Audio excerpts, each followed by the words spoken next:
만일 이런 양상이 지속돼서 과거 수치로 돌아온다면 최근 핫했던 디저트인 뭐 탕후루나 또 두바이 초콜릿 같은 행보를 보이는 것이죠.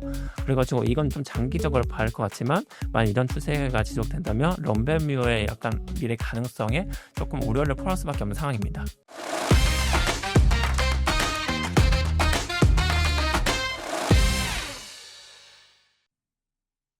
고품격 테크 방송 아웃스탠딩 쇼. 안녕하세요. 아웃스탠딩의 홍선표 기자입니다. 이번 방송에서 다룰 회사는 런던 베이글 뮤지엄인데요. 국내에서 가장 핫하고 유명한 이 회사의 최근 행보에 대해서 다뤄보도록 하겠습니다. 저희 아웃스탠딩의 이주영 기자와 함께 이야기 나눠보도록 하겠습니다. 주영님 안녕하세요. 안녕하세요. 예. 먼저 이제 많은 분들이 이미 알고 계시기는 하시겠지만 런던 베이글 뮤지엄이란 어떤 브랜드인지 이 점에 대해서부터 설명 부탁드릴게요. 런던 베이글 뮤지엄은 이제 브랜드 명에서 알 수 있듯이 베이글 브랜드입니다. 근데 뭔가 앞에 런던이 붙으니까 사실 뭔가 영국 브랜드 아닌가? 뭐 네. 글로벌 기업 아닌가? 이런 생각이 들 수 있는데 사실 한국 토종 브랜드이고요. 근데 이렇게 한국 토종 브랜드임에도 불구하고 그 베이글 특유의 쫀득쫀득한 맛 예. 그리고 이제 인테리어 등 여러 요소에서 약간 영국 런던의 감성을 줘가지고 많은 인기를 끌었습니다. 사실 그런데 이제 이런 두 가지 요소 때문에 런던 베이글 뮤지엄이 핫한 것은 아니었는데요. 예. 그 핫해진 이유 중 결정적인 요소가 희소성이었습니다. 왜냐하면 사실 런던 베이글 뮤지엄이 이제 서울 그 안국에서 처음 시작되었거든요. 그래서 2021년 한 9월에 처음 시작되었는데 예.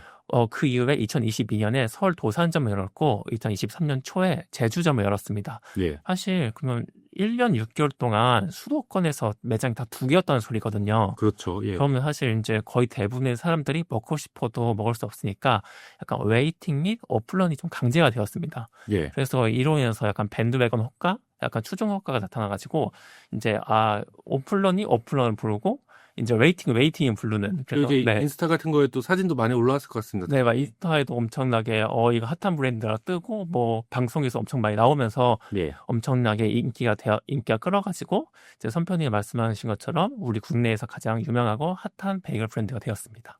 주영님도 여기 한번 드셔보신 적 있으신가요? 저 한번 먹어본 적 있는데요. 사실 뭐 어디 안국점, 도산점 어디 가셔서? 사실 저희가 근무하는 곳이 이제 여의도이기 때문에 예. 저기 더현대에 가서 먹어봤습니다. 더현대도 있군요. 바로 저희 그 100m도 안 떨어져 있는 건데. 바로 옆에 있어가지고 한번 먹어봤습니다. 그렇군요. 그러면 이 런던 베이글 뮤지엄의 요즘 그 비즈니스 상황, 사업 확장 상황은 지금 어느 정도인가요? 제가 이제 방금 여의도를 말씀드렸는데 최근 런던 베이글 뮤지엄은 좀 확장 행보를 보이고 있습니다. 예. 사실 처음에 말씀드린 뭐 도산, 안국, 제주는 독립적인 그냥 매장으로 운영하고 있었는데요. 2023년 그 하반기에 롯데월드몰에 입점을 하고 예. 2024년 초에는 이제 수원 스타필드에 입점을 하였으며 예. 2024년 하반기에는 제가 아까 말씀드린 여의도에 입점을 하였거든요. 사실 여의도는 더현대 서울이 있고 이제 스타필드 그리고 롯데월드몰은 굉장히 그 지역에서 가장 유명하고 가장 거대 유통 채널이기 때문에 약간 그런 거대 유통 채널로 입점 전략을 바꾼 것을 알 수 있습니다. 게다가 이제 이뿐만이 아니라 온라인에서도 확장 행보를 이어가고 있거든요. 지금 컬리에 입점을 해가지고 지금 소비자와 접점을 늘리고 있는 상황입니다. 그런데 이제 방금 말씀해 주신 것만 들어보면은 점점 이제 매장들이 늘어나고 있고 온라인에까지 이제 입점을 한 거잖아요. 그러면 애초에 그 주영님이 말씀하셨던 그 런던 베이글 뮤지엄의 그 소구 포인트인 희소성이 좀 옅어진 거 아닌가 하는 좀 생각도 좀 들긴 하거든요. 네, 실제로 이제 약간 그런 행보를 보면 런던 베이글 뮤지엄이 굉장히 핫해질 수 있었던 희소성이 조금 감소할 거라는 우려가 생기는 건 현실입니다. 예. 아무래도 왜냐하면 그 런던 베이글 뮤지엄하고 굉장히 유사한 행보를 보이는 브랜드가 하나 있었거든요. 어떤 브랜드인가요? 바로 노티 도넛인데. 이제 알죠, 잘 알죠. 저희 방송에서 좀 다뤘었고. 네, 노티 도넛은 이제 2020년에 굉장히 핫했던 브랜드인데 핫한 인기를 반영해가지고 매장을 확장을 해왔습니다. 네. 2021년에 이제 매장 수가 6개였는데 2022년에 12개, 2023년에 24개로 이제 2021년부터 24년까지 100%씩 매장을 늘렸거든요. 그렇죠. 네. 애초에 근데 좀 애초에 그 모수 자체가 적었긴 하지만은 비율로는 100%가 맞네. 네, 그래서 매장을 늘렸고 이뿐만이 아니라 이제 온라인 쪽으로도 확장을 많이 하고 예. 이제 팝업스토어 만들고 이런 식으로 좀 확장을 많이 했는데 문제는 이제 확장을 한 만큼 매출도 물론 늘어나긴 했습니다. 근데 문제는 매출이 늘어나긴 했는데 이제 매장당 매출액은 급격히 감소를 한 것이죠. 그래서 사실 이제 이게 늘어난 만큼 사람들이 열광하고 찾았으면 좋은데 이제 늘어난 만큼 더 찾는 게 아니라 그 매출은 급격히 감소를 해가지고 사실 매장들 영업이익은 2023년에 마이너스로 돌아섰습니다. 네, 그렇군요. 네, 예. 그래가지고 이제 노티드 도넛이 인기 원인이 그것이 맛있어서 찾는 게 아니라 희소하고 유명했기 때문에 찾는구나라는 점을 이런 지표를 통해서 알 수 있었는데요. 그러면 여기 적혀 있는 대로, 대본에 적혀 있는 대로 그 정확한 숫자도 좀 말씀해 주시면 좋을 것 같은데요. 제가 이제 수치를 한번 말씀드리면 예. 이제 매장 내 매출액은 2021년에 66억, 2022년에 44억, 2023년에 28억으로 감소했습니다. 근데 매장 내 영업이익은 2021년 16억, 2022년 4천만 원, 2023년 마이너스 2억 8천만 원을 급감해서 적자 전환을 한 것이죠. 매장당 매출과 매장당 영업이익이 굉장히 이게 감소했네. 엄청나게 감소했네. 이 정도면 진짜 엄청나다 볼 수 있죠. 네, 그래가지고 이런 로티 도넛의 행보를 런베뷰가 앞으로 그대로 따라가는 것이 아닌가라는 약간 우려점이 제기할 수밖에 없는 것이죠. 아무래도 약간 이런 식음료 브랜드 같은 경우, 그 런던 베이글 뮤지엄 같은 식음료 브랜드들은 약간 희소성이라는 그런 게 중요한데 이제 그런 걸 점점 잃어가는 거 아니냐 이런 이제 지적이 나오고 있는 것 같은데 그렇다면 그 런베뮤의 입장은 어떤가요? 이 같은 지적에 대한. 네, 관련해서 런베뮤의 입장을 물어봤거든요. 그래서 런베뮤의 입장은 고객 경험을 중시하여 엄선된 지역에 확장하고 있지 결코 빠르게 확장하는 것이 아니라고 하고 있습니다. 사실 이제 런던 베이글 뮤지엄이 확장한 장소를 보면 이 대답을 납득할 수는 있는데요. 처음에 시작한 안국점 같은 경우는 강북에 위치해 있고 강남점은 말 그대로 이제 강남에 있는 도산점은 말 그대로 강남에 위치하고 있으며 잠실은 약간 서울의 그 동쪽 지역을 커버하고 있고 이제 여의도점은 서울의 서쪽 지역을 커버하고 있거든요. 그래서 사실 서울을 동서남북으로 나눠서 한 개씩 장악하고 있기 때문에 이런 네 개 매장에 이제 고객들이 서로 결코 겹치게 오지 않을 것이 약간 겹치게 오지 않을 가능성이 높기 때문에 사실 그렇게 특별히 이렇게 그 많이 확장을 하지 않다는 런베뮤의 주장을 일리가 있습니다. 사실 아직까지 절대적인 숫자 자체가 그 네 곳밖에 안 되기 때문에 서울에서는 네 곳밖에 안 되기 때문에 좀 과포화라고 얘기하기에는 좀 이른감도 좀 있다는 생각이 좀 들기도 합니다. 근데 아무래도 이건 다른 질문인데 이 런던 베이글 뮤지엄이 좀 희소성도 있고 이걸 강조하는 브랜드다 보니까 베이글 가격이 좀 비싼가요? 다른 데보다? 네, 비싸죠. 얼마나 비싼가요? 이게 사실 아까 뭐 사 먹어보셨다고 하셨는데 네, 사실 베이글 가격이 천차만별. 만별이긴 한데 예. 한 그 평균적으로 5천 후반으로 알고 있거든요. 베이글 하나예요? 네네. 그러면 엄청 비싼 거 아닌가요? 그런데 이제 아무래도 프리미엄 이미지를 주다 보니까 예. 좀 그렇게 된 모양이 있는 것 같습니다. 사실 저 같은 사람은 잘 안 사먹을 것 같은데 앞으로도 저는 이제 그런 거 잘 좋아하는 스타일은 아니라서 아무튼 준비해온 얘기 계속 들려주시죠. 예. 그래서 이제 런던 베이글 뮤지엄에 따르면 이제 여전히 모든 런던 베이글 뮤지엄 매장이 예약 플랫폼 캐치 테이블 웨이팅 탑 10에 지속적으로 이름을 올리고 있으며 온라인도 같은 앞서 말씀드린 맥락에서 컬레이만 판매하고 있다고 합니다. 고급화와 희소성. 네네. 예. 근데 이제 이런 런던 베이글 뮤지엄 입장에도 불구하고 약간 데이터적으로 우려되는 부분이 있는데요. 첫 번째는 런던 베이글 뮤지엄에 관심이 줄어드는 것 같다는 것입니다. 이를 알기 위해서 이제 검색량 데이터를 살펴보았는데요. 검색 자체가 이제 사람들이 관심이 있어야만 하기 때문에 검색량 변화를 보면 런던 베이글 뮤지엄의 관심도를 알 수 있습니다. 네이버 데이터 랩을 통해서 이제 검색량을 살펴보니 2023년 초부터 이제 2024년 8월까지는 대체적으로 약간 일정한 양상을 보였거든요. 근데 문제는 9월부터 전체적으로 검색량이 감소해서 저점과 고점이 모두 낮아진 양상을 보이고 있습니다. 예. 그래가지고 하필이면 이 시점이 그 마켓컬리가 9월에 입장을 했거든요. 컬리에 예. 9월에 입장했는데 그 시점과 겹치거든요.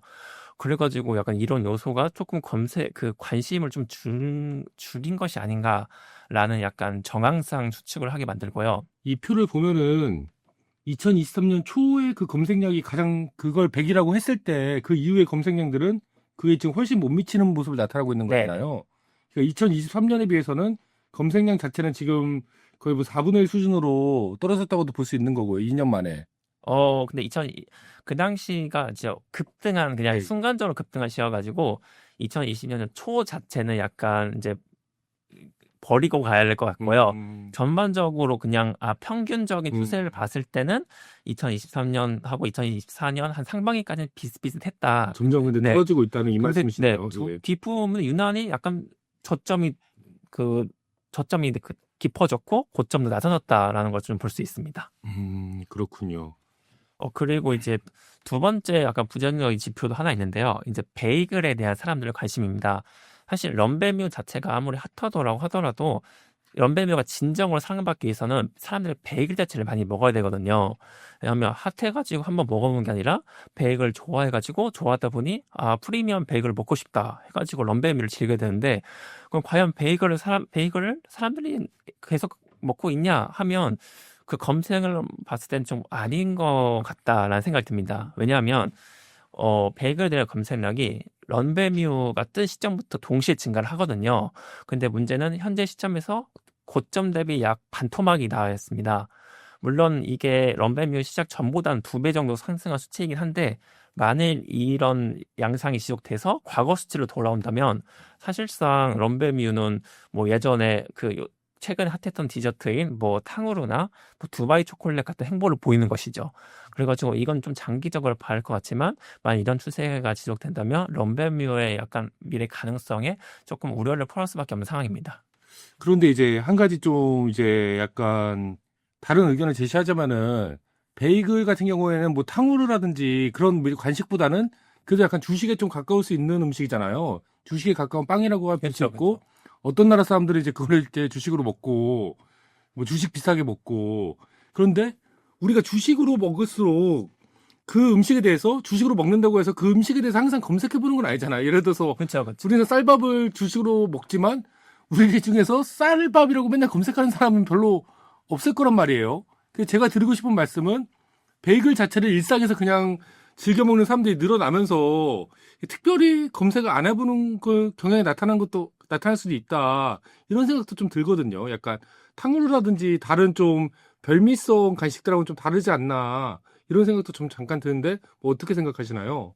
이제 사실 검색량 같은 경우는 그런 이제 그냥 관심이 있어 검색하는 경우, 일상적으로 검색하는 경우를 이제 사실 모든 걸 통합을 해가지고 그렇죠. 전반적인 추세를 보는 거거든요. 사실 예. 그냥 관심이 있어서 검색할 수도 있고, 관심이 없는데 검색할 수도 있고, 뭐 정보가 필요해서 할 수도 있고요. 예. 근데 그런 전반적인 추세를 약간 우리나라 국민 전체를 통합해서 볼 때 이 정도 추세를 보이고 있으면 그냥 사람 계속 관심도가 일정하지 않다라 보고 있는데, 이런 모수 자체가 그렇게 적은 것도 아니고 전 국민이 검색하는 포털에서 검색량 자체가 평균치가 떨어졌다는 것은, 아무래도 물론 말씀하신 것처럼 뭐 일상적으로 즐기기 때문에 검색 안 할 수도 있지만, 전반적 양상이 예전보다는 그러니까 관심도가 떨어지고 있다, 그러니까 신규 유입이 줄고 있을 가능성이 높다, 약간 이런 식으로 좀 추측할 수가 있습니다. 네, 그래서 좀 이제 관련해서 이제 말씀드릴 수 있는 게, 결과적으로 럼베뮤의 앞으로 행보는 이제 이렇게 희소성에 감춰져 있었던 럼베뮤의 진짜 니즈가 과연 얼마나 되냐에 달려 있는 것으로 보입니다. 그래서 아무래도 점점점 희소성은 줄어들 텐데, 그럼에도 불구하고 럼베뮤가 많이 사랑받고 더 많이 사람들이 찾고 실제로 찾는다면, 이게 럼베뮤가 이제 매장을 확장한 만큼 사람들이 많이 사가지고 매출도 늘고, 그에 따라서 약간 뭐 베이글계의 스타벅스 같은 위치가 될 수 있는 것이죠. 근데 만일 희소성이 감소했는데 이제 매장을 확장한 만큼 그 사람들이 사지 않고, 이제 핫하지 않으니까 안 사네, 이런 식으로 가버리면 이제 럼베뮤는 제2의 노티드 도넛이 돼버리는 것입니다. 그렇군요. 근데 노티드 도넛도 아직 꼭 그 단정 지을 수는 없으니까, 그렇죠. 제2의 노티드 도넛이 된다는 표현은 좀 과할 수도 있을 것 같고요. 조금 조심스럽게 말씀드리겠습니다. 예. 또 그렇죠. 예. 근데 이제 런던 베이글 뮤지엄 같은 이런 잘 나가는 F&B 브랜드에 대해서는 뭐 매각설이라든지 인수설 같은 게 좀 시장에서 항상 돌고 있잖아요. 이 럼베뮤 같은 경우에도 그런 매각설이 좀 있었던 것 같은데, 그거는 이제 뭐 어떻게 되고 있는지 좀 알아보셨나요? 2024년 4월에 런던 베이글 뮤지엄이 3천억 매물로 나왔던 보도가 있었고요. 올해 2월에도 매각 소식이 나타났습니다. 근데 런던 베이글 뮤지엄 운영사 LBM의 공식 입장은 매각 계획이 없다는 것입니다. 최근에 이제 LBM이 말하는 런던 베이글 뮤지엄 행보는 일본, 싱가포르 등 글로벌 진출을 추진하고 있고 그를 좀 효과적으로 하기 위해서 투자사를 지금 찾고 있다고 하거든요. 그래서 이런 측면으로 볼 때 물론 장기적으로 볼 수는 알 수가 없죠. 이게 네. 이런 행보 자체가 뭐 규모를 키워가지고 더 큰 금액으로 매각을 하려는 행보일 수 있는데 적어도 단기적인 관점에서는 이제 뭐 매각 소식은 있지만 매각의 생각은 없는 것이지 않을까라고 조심스럽게 말씀드릴 수 있을 것 같습니다. 예, 알겠습니다. 조현님, 오늘 방송도 준비해 주시느라 고생 많으셨고요. 예, 오늘 방송에서는 굉장히 유명한 베이글 브랜드인 런던 베이글 뮤지엄의 최근 행보 및 앞으로의 전망에 대해서 알아봤습니다. 런던 베이글 뮤지엄이 지금 시장에서 제기되고 있는 여러 가지 우려를 뚫고 계속 성장할 수 있을지, 그리고 본인들이 이야기했던 것처럼 해외 진출에도 성공해서 성공적인 레코드를 남길 수 있을지에 대해서는 저희 아웃스탠딩 쇼에서 계속해서 팔로우하며 말씀드리도록 하겠습니다. 예, 저희 아웃스탠딩 쇼에서는 앞으로도 IT 테크 업계의 최신 이슈에 대해서 쉽고 정확하게 설명드리도록 하겠습니다. 오늘 방송은 여기서 이만 마치도록 하겠습니다. 감사합니다.